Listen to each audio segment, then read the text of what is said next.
आख्या पंछी वेख शिकारी ने जाल पाया वेखो उठदा या के फसदा है और अंदर शहर दे वड़ के वेख वारस केड़ा उजड़िया ते केड़ा पिया वसदा है। अगे मुंडे ने शेर एक पढ़िया बाबे दा ते जिस वे को थोड़ा जिहा भी साइंजू करदा ना नुक्ता भला पिछा दा में तकलीफ हो जाती। उन्हें आख्या वे सज्जन जिन्हां दे टुर जांदे ते बह जांदे ने ढेरियां ढा के ते परिया विछोड़ियां दी बूहे हो कट्ठी पछतावियां दे मजमे ला के परिया विछोड़ियां दी बूहे हो कट्ठी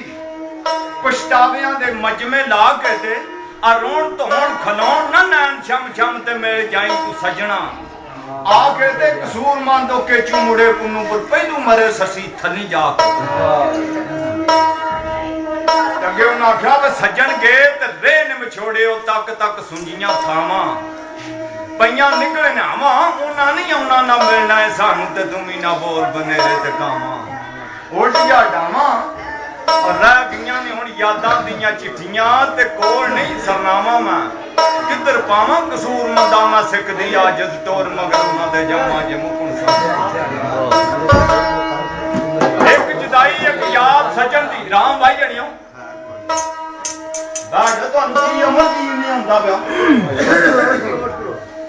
एक जुदाई एक याद सजन दी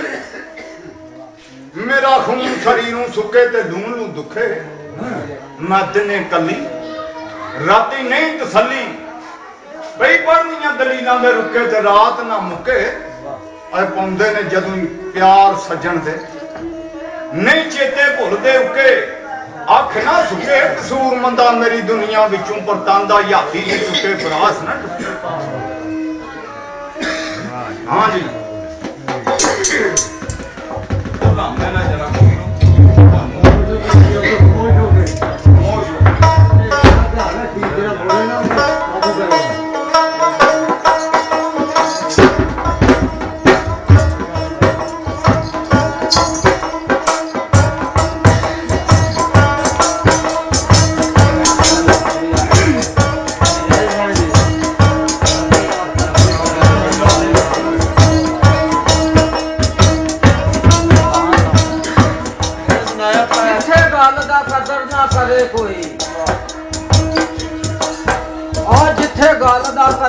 करे कोई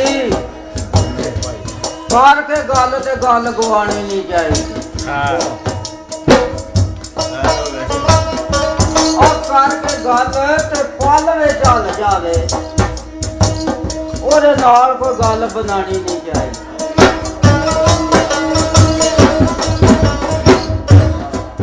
गल कान धर सुने ते कन्ना विच मारदा है रात की गल सुनानी नहीं चाहिए